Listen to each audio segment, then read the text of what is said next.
Saludos, amados hermanos. Que la gracia, la misericordia y la paz de Dios nuestro Padre y del Señor Jesucristo esté con la vida de cada uno de ustedes. Creo que el no poderles ver cara a cara es de pronto una de las cosas más difíciles en este tiempo. Sin embargo, le doy gracias a Dios porque podemos llegar hasta los hogares de cada uno de ustedes con el mensaje de la palabra de Dios por medio de las herramientas tecnológicas que el Señor le ha concedido poder desarrollar al hombre.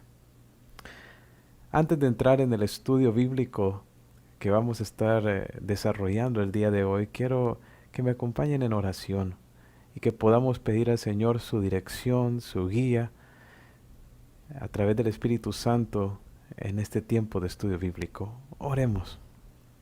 Señor Padre Celestial, te doy gracias por tu gran amor y tu misericordia que nos has otorgado en nuestro Señor Jesús. Gracias porque en Él tenemos perdón de nuestros pecados, tenemos vida eterna. Te alabamos, Señor. Tú eres todopoderoso, eres santo, tú eres Dios lleno de majestad y de poder, de autoridad. Tú eres soberano sobre todo, Señor. Te alabamos, Señor. Gracias, Señor, porque en este tiempo de prueba en que nos encontramos, podemos ir a ti, Señor. Tú eres nuestro amparo, nuestro escudo, nuestro pronto auxilio en las tribulaciones. Gracias porque podemos descansar en ti y en tus promesas y tener tu paz y tu gozo en nuestra vida. Oro, Señor, porque hoy puedas hablarnos a través de tu palabra y edificarnos, Señor, para que nosotros podamos glorificarte en este tiempo de prueba que estamos viviendo. Señor, te encomiendo, Señor, este tiempo de estudio bíblico a ti, Señor, y pido tu gracia para poder compartir tu palabra en el poder del Espíritu Santo, y también te ruego por los corazones de cada uno de los que están escuchando este mensaje, que tú puedas, Señor, ministrar sus corazones, Señor, y animarles, Señor, a vivir para ti, Señor, y amarte a ti, Señor. Padre, dirígenos en este tiempo, en el nombre de Jesús. Amén. Amén. Hoy, hermanos, haremos una pausa en nuestro estudio en la primera carta de Timoteo, y en su lugar estaremos estudiando una porción de la Escritura que creo que es muy propicia para este tiempo y, y la prueba, la dificultad que al presente enfrentamos. Hoy estaremos estudiando Filipenses capítulo 4, versículos del 1 al 9. Ahora, sin embargo, antes de entrar en el texto que vamos a estar viendo el día de hoy, quiero darles un poco de contexto con respecto a la carta de los filipenses. La carta de los filipenses es una carta que el apóstol Pablo escribió cuando él estaba preso por causa de predicar el evangelio. Muy probablemente fue escrita en el tiempo de su encarcelamiento en Roma. Por lo tanto, las condiciones en que se encuentra Pablo cuando escribe esta carta no son muy placenteras, si podemos decirlo así, desde una perspectiva humana. Pablo estaba pasando una prueba muy difícil, pero no solamente Pablo estaba sufriendo, sino también los filipenses, la iglesia a quien Pablo está escribiendo esta carta, también está pasando un tiempo de prueba, un tiempo difícil, un tiempo de tribulación. Hay personas que se han levantado para atacar la iglesia está siendo perseguida por causa de su fe en el Señor Jesucristo. Entonces vemos que esta carta se escribe en un contexto de aflicción en la vida del apóstol Pablo y en un contexto de aflicción en la vida de los filipenses. Sin embargo, el tema central de toda esta carta es el gozo, el gozo. Ahora, de pronto para nosotros eso parece algo contradictorio, pero la realidad, hermanos, es que los creyentes podemos tener gozo, no importa qué situación nosotros estemos viviendo. En esta carta vemos a Pablo lleno de gozo porque él sabía que Dios estaba utilizando toda esta prueba para su gloria y para llevar adelante sus propósitos. Y él anima a los creyentes de Filipos a que descansen también en la soberanía de Dios. Anima a ellos a que puedan aferrarse a las promesas del Señor y que se puedan mantener firmes en Él, teniendo gozo y paz independientemente de la circunstancia que estuvieran atravesando.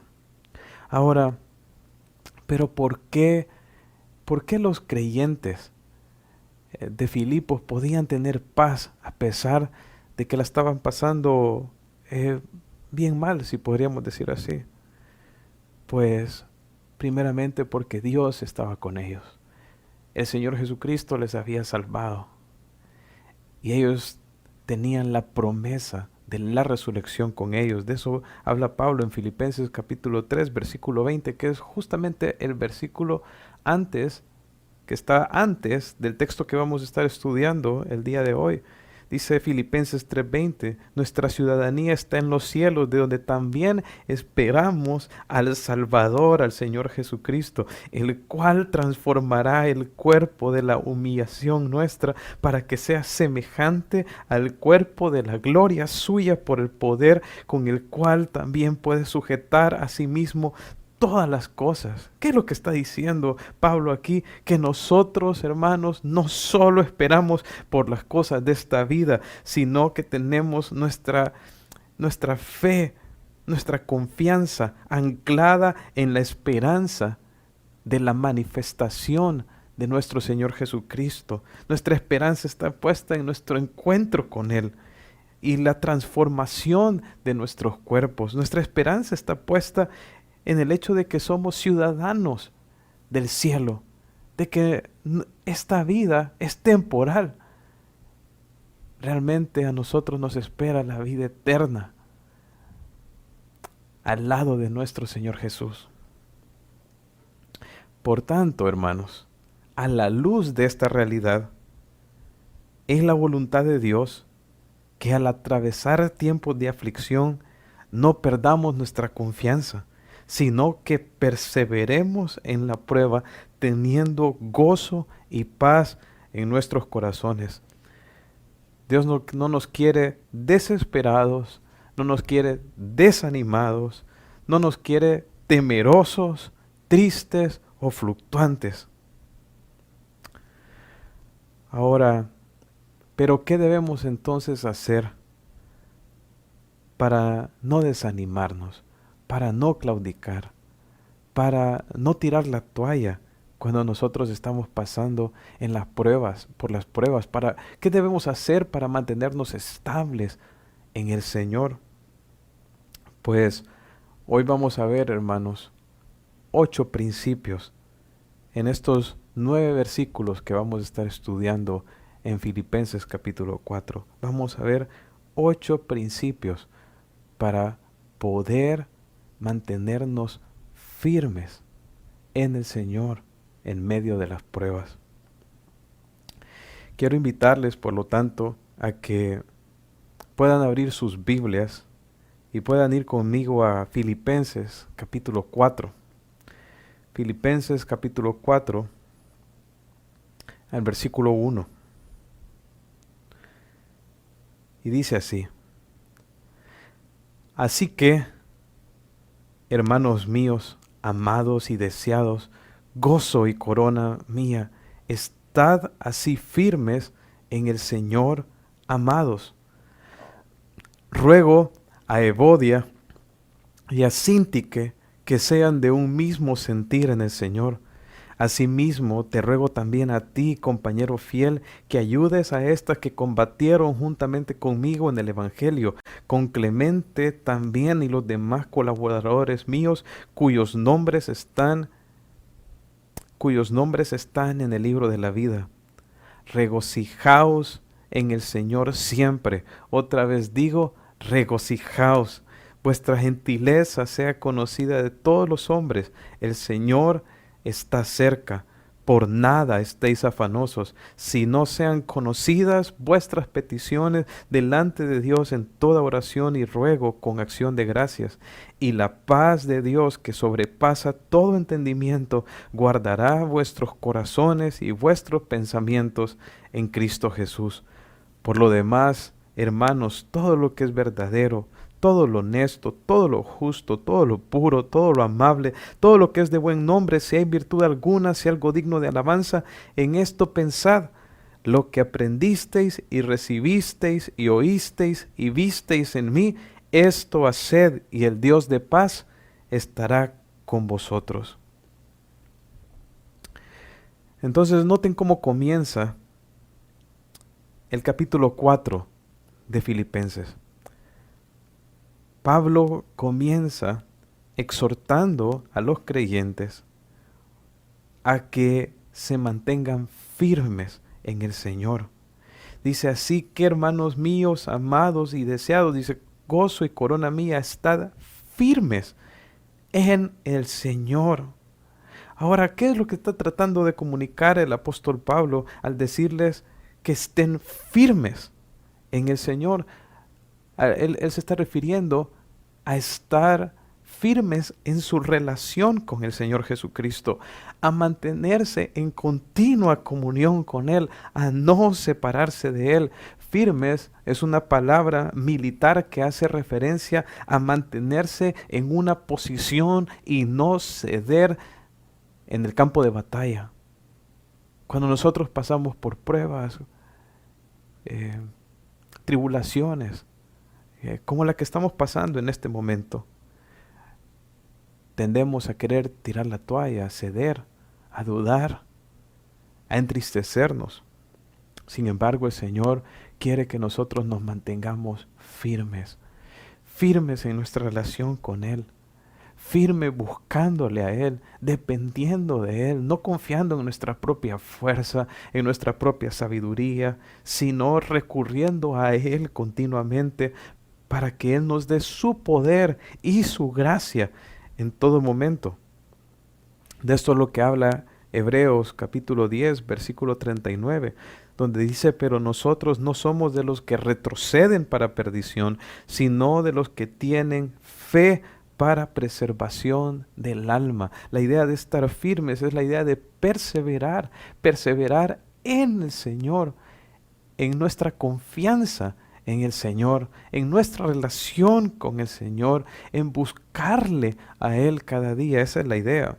Ahora, noten lo que hay en el corazón de Pablo cuando él está dando este mandato. 2 veces en este versículo él usa la palabra amados, que es agapeo en el griego, y hace referencia al amor del Señor. O sea que es el amor del Señor hacia los filipenses el que está inundando el corazón de Pablo. Pablo sabía que lo que ellos más necesitaban en este tiempo difícil que estaban pasando era el Señor, era descansar en Él. Es por eso que Él, antes de decirles que estén firmes, Él les dice amados, Él les dice deseados. Eso muestra qué tan cerca estaban ellos del corazón de Pablo. Eran creyentes a quien él amaba profundamente, amaba con el amor del Señor. Incluso menciona la palabra deseados. La idea de deseados significa que él los extrañaba. Quiero decirles, hermanos, que ha sido difícil en este tiempo no poderles ver a ustedes cara a cara. Y eso que de pronto podemos comunicarnos por teléfono o una videoconferencia. Sin embargo, imagínense el apóstol Pablo, que de pronto tenía meses o de pronto años sin ver a los filipenses. Realmente esto era algo que para a él le generaba mucha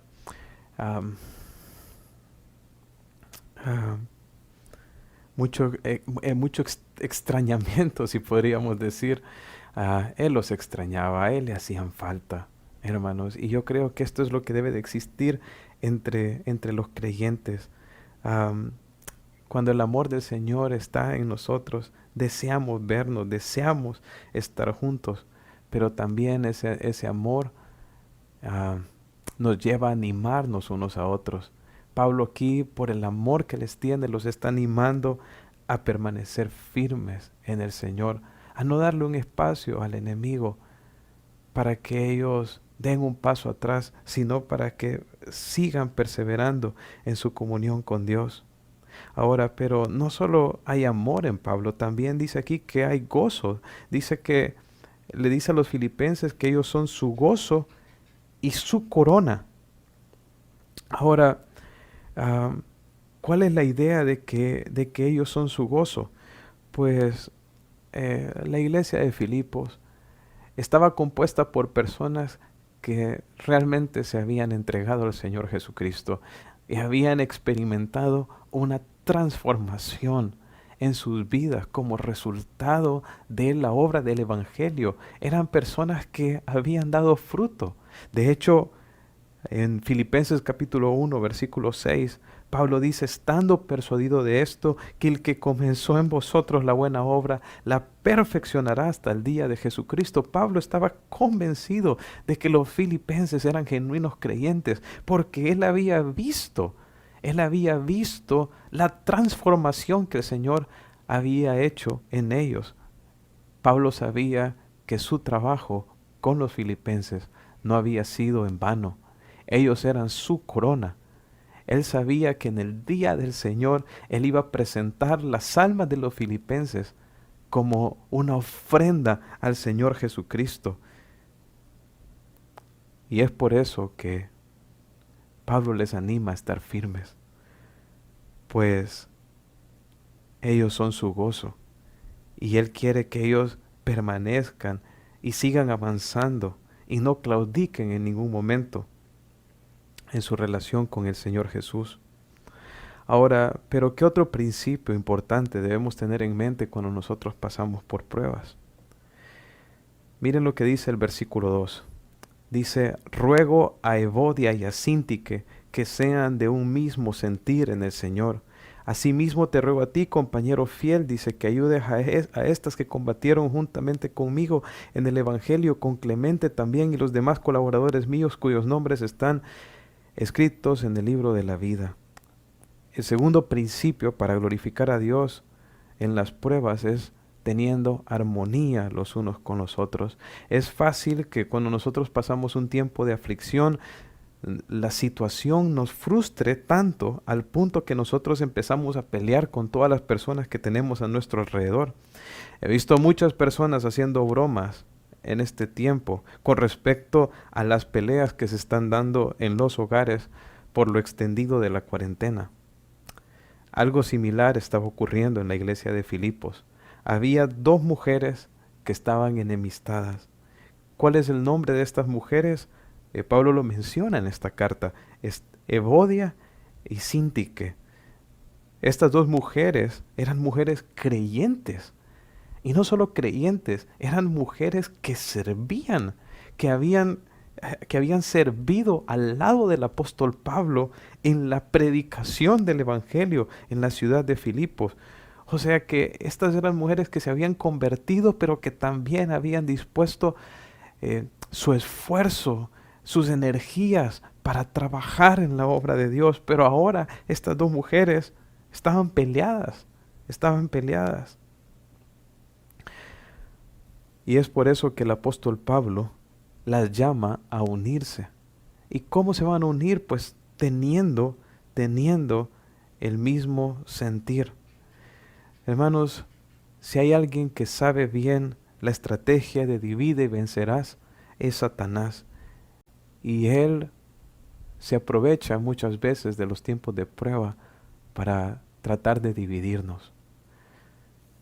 Cuando nosotros estamos pasando tiempos de tribulación, hermanos, es para estar unidos, no para dividirnos. Es para estar juntos, para buscar al Señor juntos, no para estar divididos. Sin embargo, estas mujeres, Evodia y Síntique, lo estaban. Ahora, Pablo les ruega entonces que sean de un mismo sentir. ¿O cuál es la idea de un mismo sentir? La idea de sentir tiene que ver con actitud, o sea, Pablo las está llamando a que tengan la misma actitud. ¿Y cuál es la actitud que ellos deben de tener? Pues creo que el contexto inmediato de la carta nos dice cuál es el tipo de actitud que ellas debían de tener. En Filipenses capítulo 2, versículo 2, Pablo le dice a la iglesia: completad mi gozo, sintiendo lo mismo, teniendo el mismo amor, unánime, sintiendo una misma cosa. Nada hagáis por contienda, por vanagloria, antes bien con humildad, estimando cada uno a los demás como superiores a él mismo, no mirando cada uno por lo suyo propio, sino cada cual también por lo de los otros. Haya pues en vosotros este sentir que hubo también en Cristo Jesús, el cual, siendo en forma de Dios, no estimó el ser igual a Dios como cosa que aferrarse, sino que se despojó a sí mismo, tomando forma de siervo, hecho semejante a los hombres, y estando en la condición de hombre, se humilló a sí mismo, haciéndose obediente hasta la muerte, y muerte de cruz. ¿Cuál era la actitud que Pablo quería que Evodia y Síntique tuvieran? La misma actitud del Señor Jesucristo. Esa actitud de humildad, esa actitud de amor, esa actitud que llevó al Señor Jesucristo a sacrificarse por el bienestar nuestro. ¿Qué era lo que pasaba en la vida de Evodia y Síntique? Es que había orgullo, había egoísmo. Y por eso ellas estaban divididas. No querían ceder.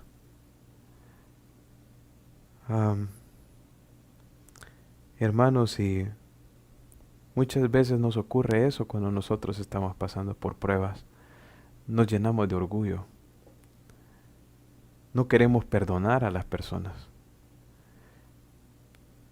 Buscamos únicamente nuestra voluntad y nuestro beneficio. Sin embargo, el Señor no quiere eso. El Señor quiere que seamos humildes. El Señor quiere que no veamos únicamente por lo nuestro, sino que busquemos el bienestar de otros. El Señor quiere que nosotros estemos unidos, pero unidos ¿en quién? Unidos en Él. No unidos en el pecado, no unidos en aficiones mundanas, sino unidos en Él. Pablo les dice que sean de un mismo sentir en el Señor. El Señor, hermanos, es el punto de encuentro de los creyentes. El Señor, la voluntad de Cristo, la palabra de Cristo, la relación con Cristo, el corazón de Cristo. Hermanos, este es el lugar donde los creyentes nos unimos.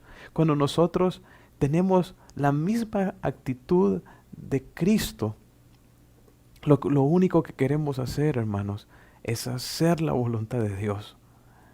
Es servirnos los unos a los otros, perdonar a los hermanos.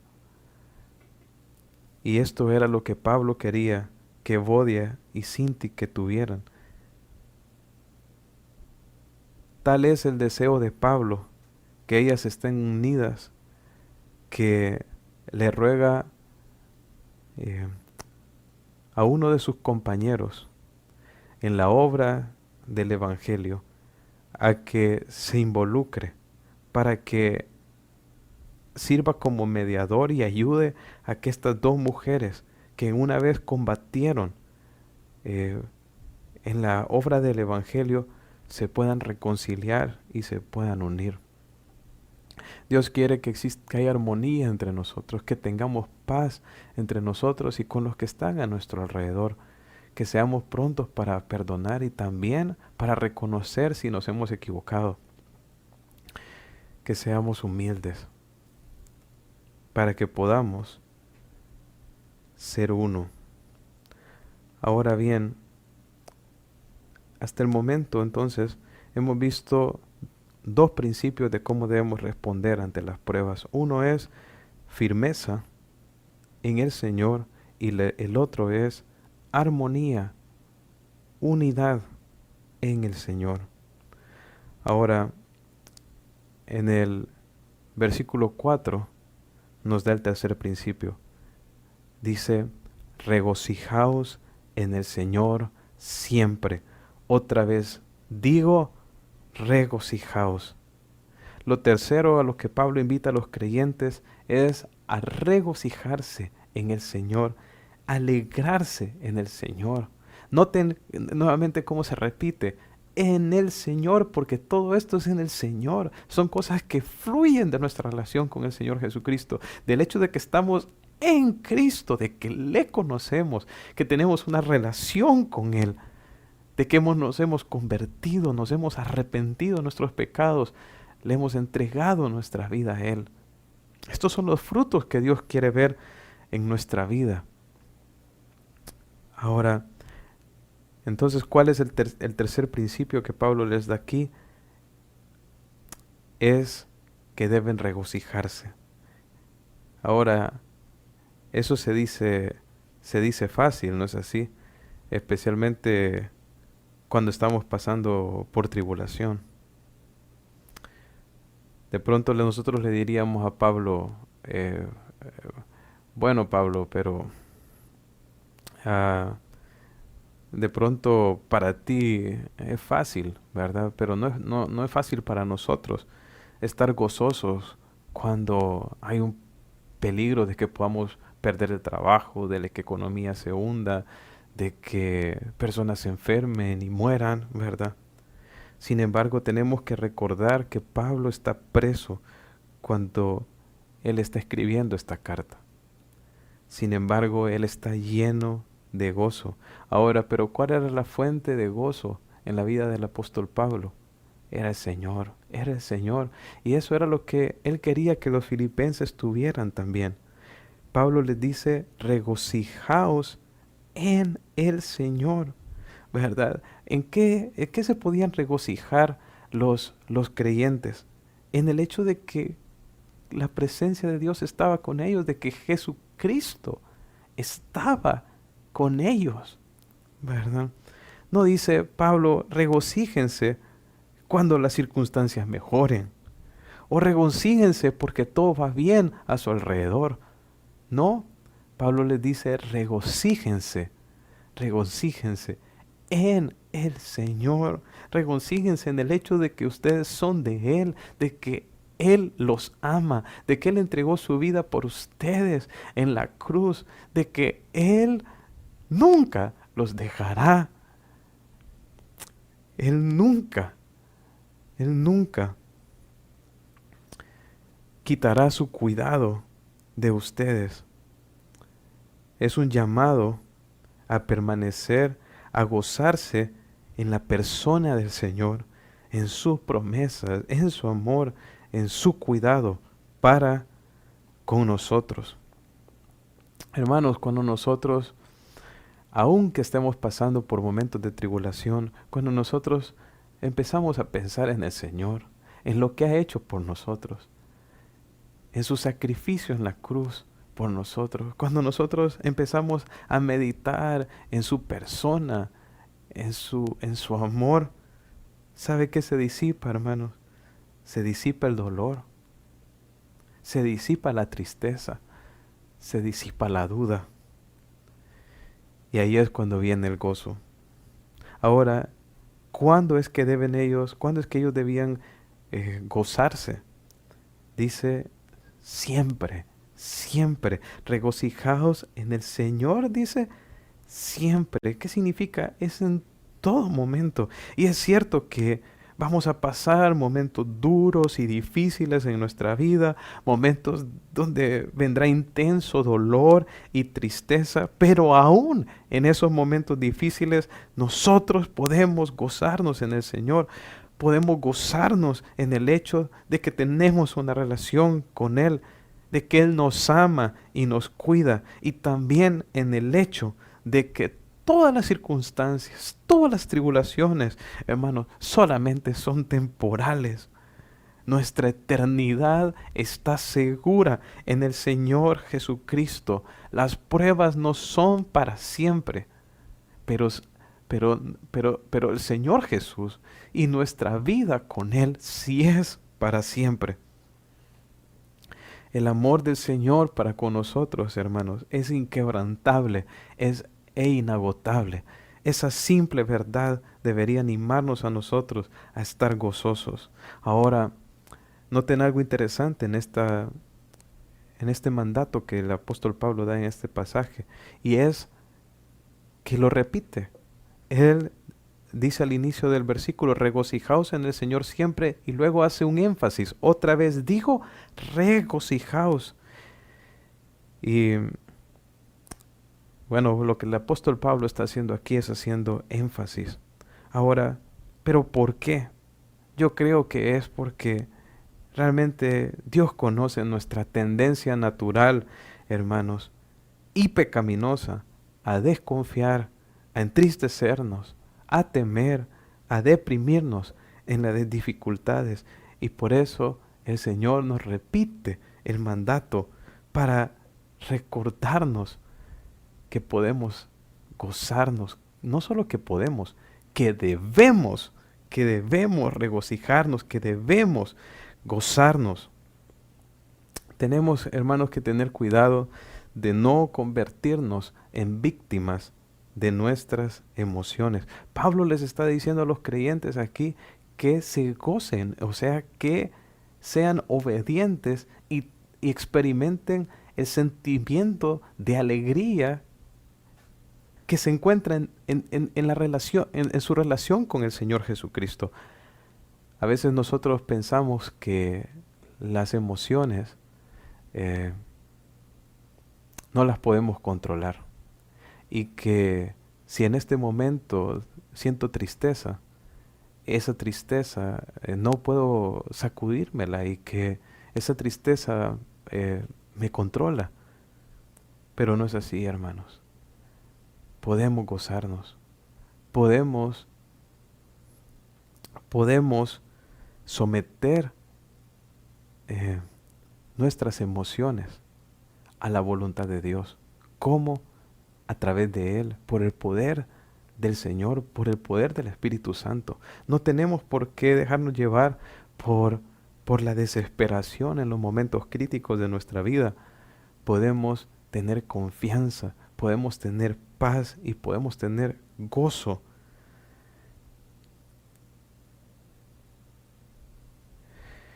en el Señor. Ahora bien, pero necesitamos ser obedientes. Necesitamos ser obedientes. Necesitamos estar meditando en el Señor. Tenemos que meditar en Él y en su palabra y pasar tiempo con Él, pues este gozo procede de Él. Ahora, ¿cuál es el siguiente principio que el apóstol Pablo nos comunica con respecto a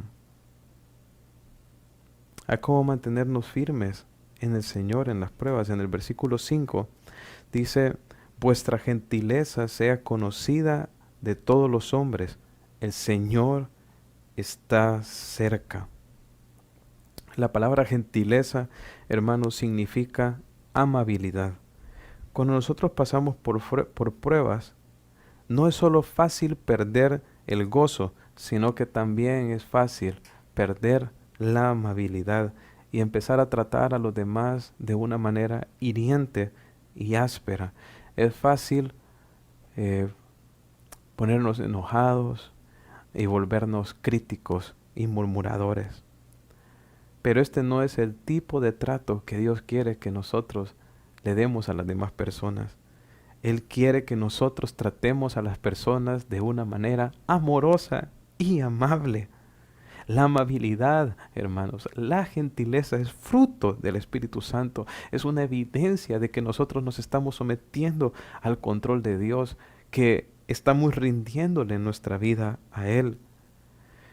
Dios quiere que nosotros seamos amables en nuestro trato con las personas. Y creo que Esto está ligado con la parte del gozo. Si no hay gozo en nuestra vida, difícilmente vamos a ser amables. Por eso una cosa es antes que la otra. Pablo dice primero regocijaos y luego le dice vuestra gentileza sea conocida de todos. Las personas al vernos a nosotros deberían de ver el gozo del Señor en nosotros. eh, no solo en una sonrisa, sino en el trato que nosotros le damos a las personas. Aquí dice que esa gentileza, esa amabilidad debe de ser conocida de todos los hombres. O sea que no solo se trata de mi familia, las personas que tengo cerca, sino que debe de ser evidente para todas las personas, incluso los que no conocen a Dios. Deberíamos de conocer, de ser conocidos como este tipo de personas, personas amables. ¿Por qué, hermanos? La amabilidad es un testimonio del Evangelio. Testifica de que el Señor ha venido a nuestra vida y que nos ha transformado. Ahora, dice al final del versículo 5 el apóstol Pablo, el Señor está cerca. O sea, Él está llamando a los creyentes a ser amables a la luz de que el Señor regresa. Hermanos, un día vamos a dar cuentas delante de Dios por cómo vivimos delante de las personas. No debemos de vivir enfocados en agradar a los hombres, debemos vivir enfocados en agradar a Dios. Sin embargo, el Señor nos manda a nosotros a tratar con amor, con amabilidad a las personas. Y un día Él va a recompensarnos, el día en que Él venga por nosotros. Vamos a recibir la recompensa por haberle obedecido y por haber sido de testimonio a los hombres. Entonces debemos de tener eso siempre presente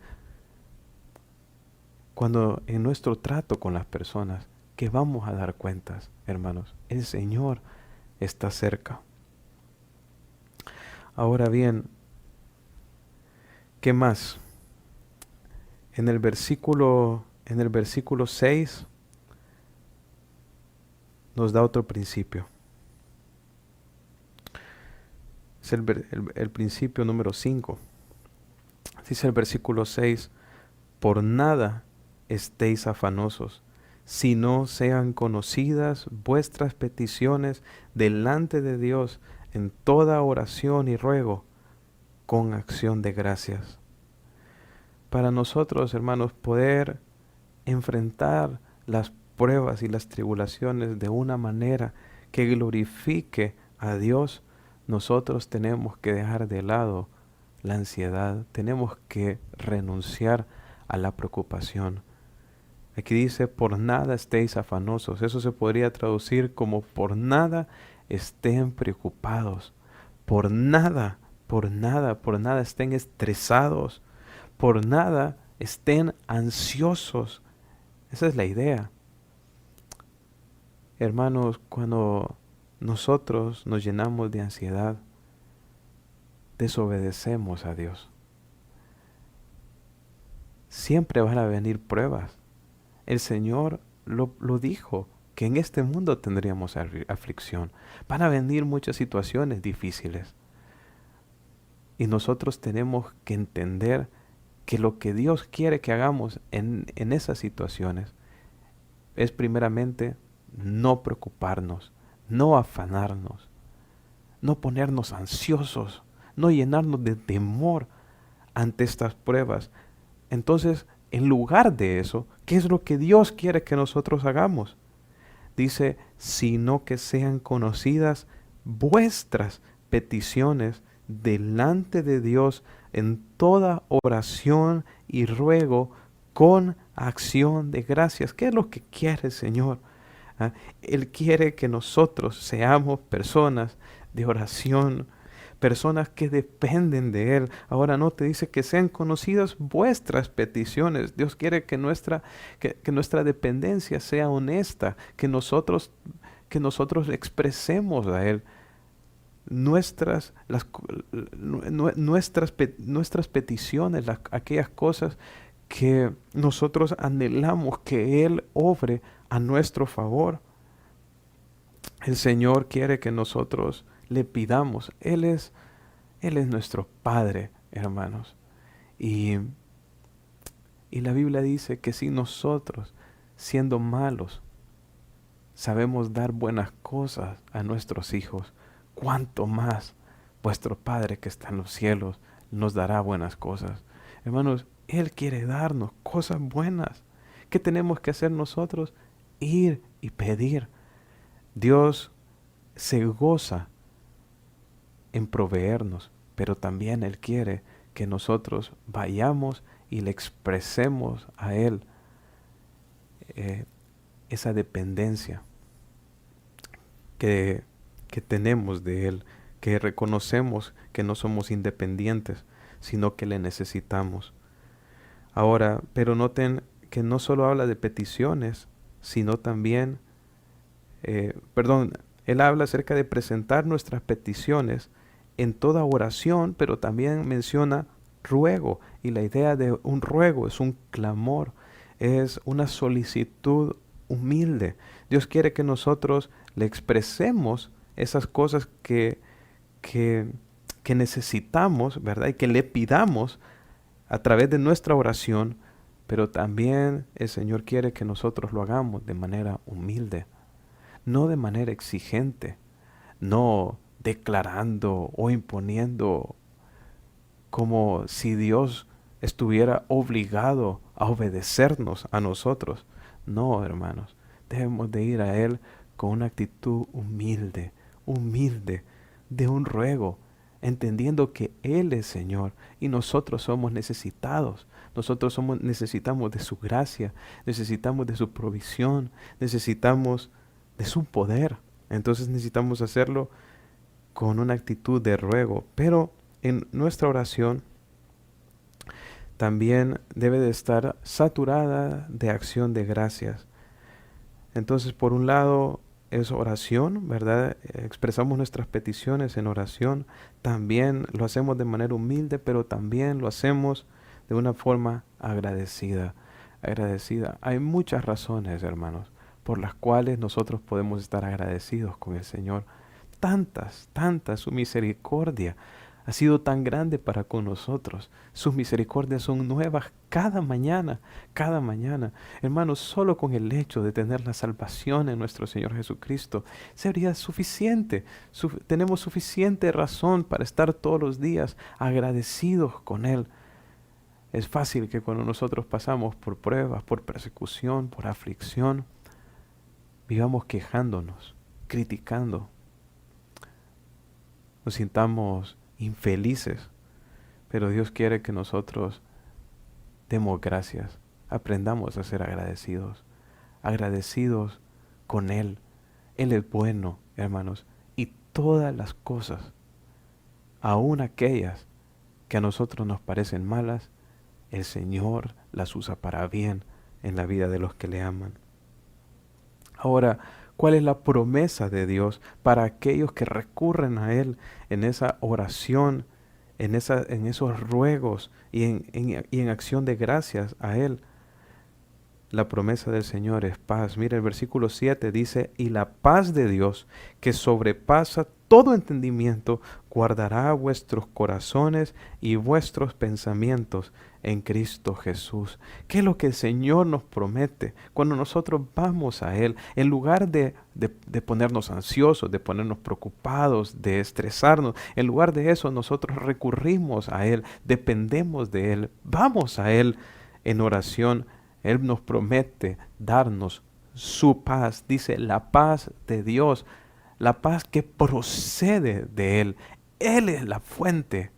Hermanos, el mundo no conoce la paz porque no conoce a Dios. Sin embargo, nosotros los creyentes, cuando tenemos al Señor con nosotros y experimentamos paz con Él cuando nosotros recibimos a Cristo, pero también podemos experimentar esa tranquilidad. No importa la circunstancia que nosotros estemos viviendo, esa paz que procede de Él y que viene de depender de Él. Él la promete, hermanos. El Señor nunca miente, Él siempre cumple sus promesas. Y si nosotros vamos a Él en oración, Él promete darnos de su paz. Ahora, ¿y cómo es esta paz?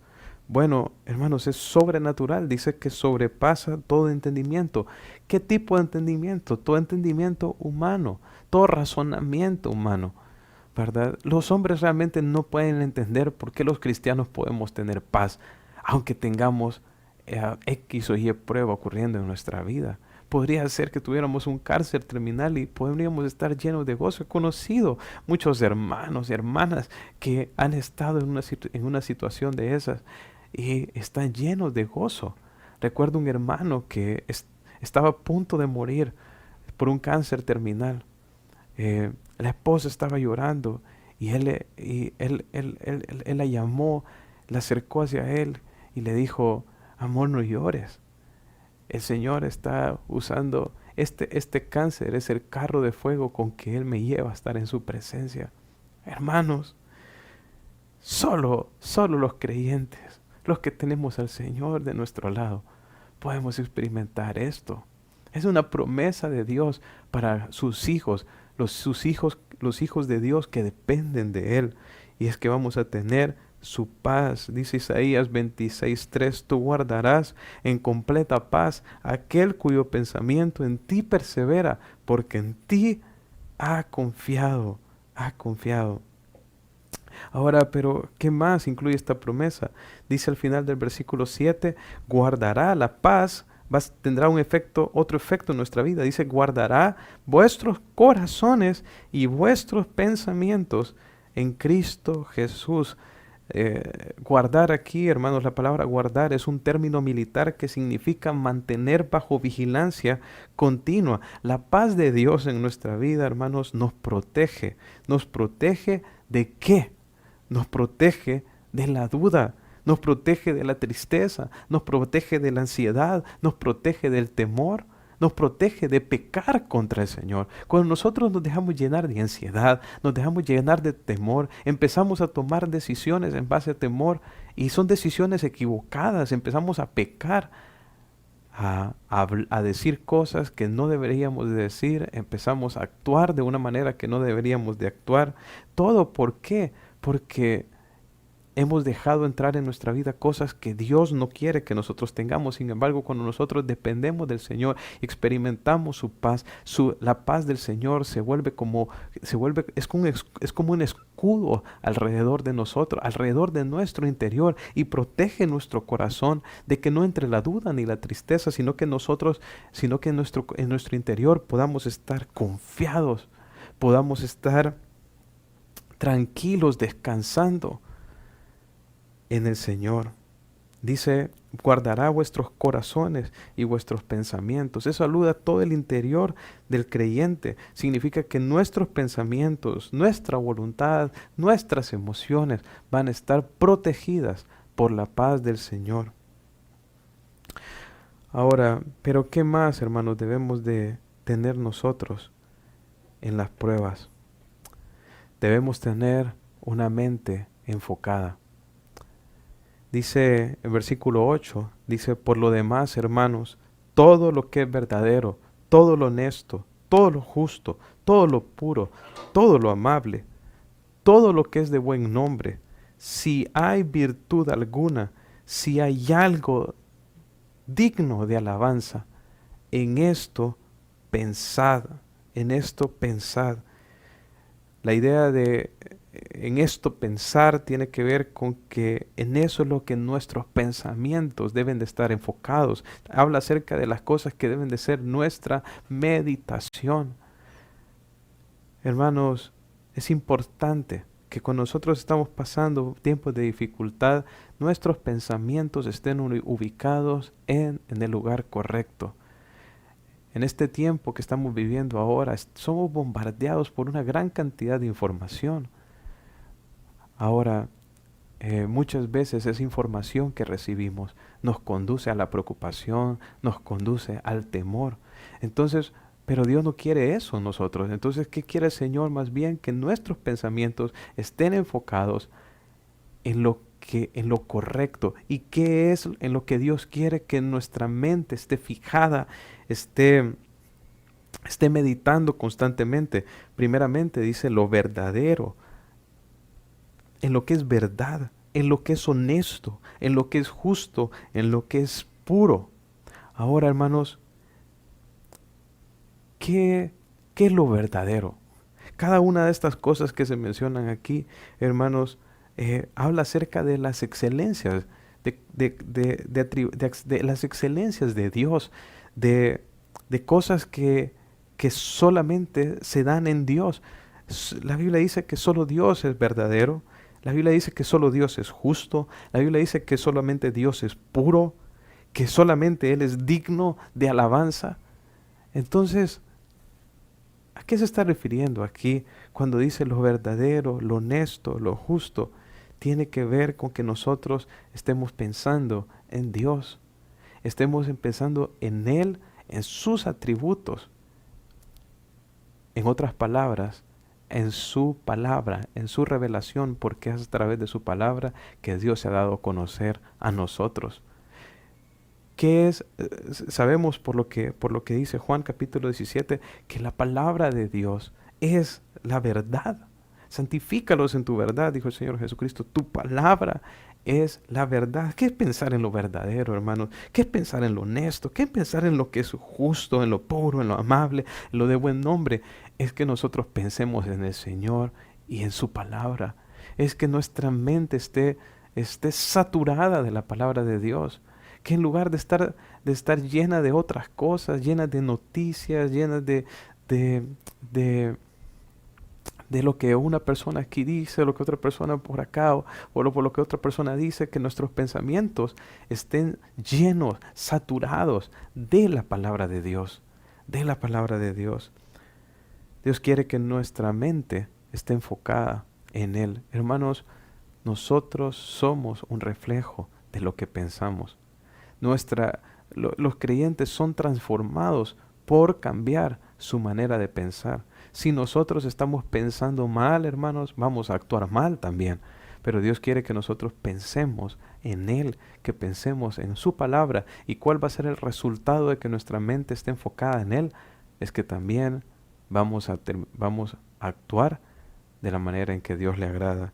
Y eso es lo que dice al final en el versículo 9, dice el apóstol Pablo: lo que aprendisteis y recibisteis y oísteis y visteis en mí, esto haced, y el Dios de paz estará con vosotros. ¿Qué es lo que está diciendo Pablo? ¿Qué es lo que está diciendo Pablo aquí? Pablo, Pablo está llamando a los creyentes a vivir en obediencia. O sea, qué interesante, ¿verdad, hermanos? Primero, anteriormente nos muestra la parte de tener una mente renovada, una mente enfocada en lo que es excelente, una mente enfocada en el Señor. Y luego nos habla acerca de vivir conforme a la palabra de Dios. ¿Por qué? Porque es justamente lo que dice cuando dice que hagan aquello que aprendieron, que recibieron, que oyeron y que vieron en Él. ¿Qué fue lo que ellos aprendieron del apóstol Pablo? Ellos aprendieron la revelación del Evangelio que Dios le había dado a él, que ahora nosotros tenemos en la Escritura. Entonces, Pablo les está animando a vivir en base a lo que ellos aprendieron y en base a lo que ellos recibieron, porque los filipenses, cuando escucharon el Evangelio, no lo rechazaron, sino que lo recibieron, lo volvieron parte de él. Eso es lo que la palabra recibisteis, a lo que la palabra recibisteis hace alusión. Tiene que ver que cuando ellos recibieron la palabra, no la recibieron o no la recibieron de una manera superficial, si podemos decir así, sino que la tomaron para sí. Confiaron en esa palabra, se entregaron a esa palabra. Pablo le dice, esa enseñanza, esa doctrina que ustedes aprendieron, que con ese corazón y que con un corazón humilde ellos se entregaron a ella, que ellos vivan de acuerdo a ella. Dice lo que oísteis, haciendo alusión nuevamente a la instrucción que les dio el apóstol. La idea de lo que oísteis es lo que les fue predicado, lo que les fue predicado. Ahora bien, pero noten la última parte, y visteis en mí, porque Pablo, hermanos, no solo les había enseñado principios, Pablo les había ejemplificado los principios en su propia vida. Pablo no era como los fariseos, maestros hipócritas, que hablaban cosas que no vivían, que no cumplían, que enseñaban cosas que ellos no cumplían. Pablo no era así. Pablo era una persona que había enseñado la buena doctrina, pero había vivido la buena doctrina. Porque al final, hermanos, la buena doctrina es eso. Una persona que tiene buena doctrina es una persona no solo que conoce la palabra, sino que también vive la palabra. Y eso era lo que Pablo quería que los filipenses tuvieran, que ellos fueran como él. Él había sido un hombre que había escuchado las palabras de Jesús y estaba viviendo de acuerdo a la palabra de Jesús. Y ahora él quería que esta iglesia se mantuviera así, se mantuviera firme en lo que se predicó, firme en la palabra y obediente a esa palabra, que ellos tuvieran una conducta que iba de acuerdo al mensaje, al evangelio que les había sido anunciado. Hermanos, esa es la voluntad de Dios para nosotros el día de hoy. Dios quiere que nosotros nos mantengamos en obediencia a su palabra, especialmente en los tiempos de prueba, que tomemos, que nos llenemos de la revelación que Dios nos ha dado en su palabra, que nos llenemos de la palabra y que por la gracia de Dios la pongamos en práctica. Al final dice, y el Dios de paz estará con vosotros. ¿Qué iban a tener ellos, hermanos? El respaldo de Dios en su vida, al Dios de paz, al Dios que que suple toda necesidad, que da toda tranquilidad, independientemente de las circunstancias que están pasando. Este era, era Dios quien iba a estar con ellos en la medida en que ellos estuvieran viviendo así. La idea es que era que ellos iban a tener el respaldo de Dios, la ayuda del Señor en sus vidas. Hermanos, este tiempo que estamos viviendo es para que nosotros confiemos en el Señor, para que nosotros nos mantengamos firmes en Él y para que obedezcamos su palabra. Que el Señor nos conceda por su gracia poner en práctica las cosas que hemos escuchado. Vamos a orar. Señor Padre Celestial, te doy gracias por tu palabra, Señor. Ayúdanos, Señor, a vivir de acuerdo a ella.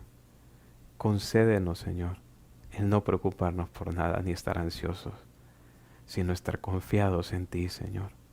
Tú eres nuestro Señor, tú eres nuestro Salvador, tú eres nuestro soberano Dios, tú eres nuestro escudo y nuestra fortaleza, eres nuestro libertador. Ayúdanos, Señor, a obedecerte en este tiempo, a responder bíblicamente ante las circunstancias que estamos viviendo, Señor. Y te pido, Señor, que podamos salir aprobados en esta prueba, habiéndote glorificado a ti, Señor, y no haber cedido a los deseos de nuestra carne. Señor, bendice tu iglesia, Señor, y ayúdanos a ser unidos y a seguir creciendo cada día en el conocimiento del Señor Jesucristo. En el nombre de Jesús. Amén.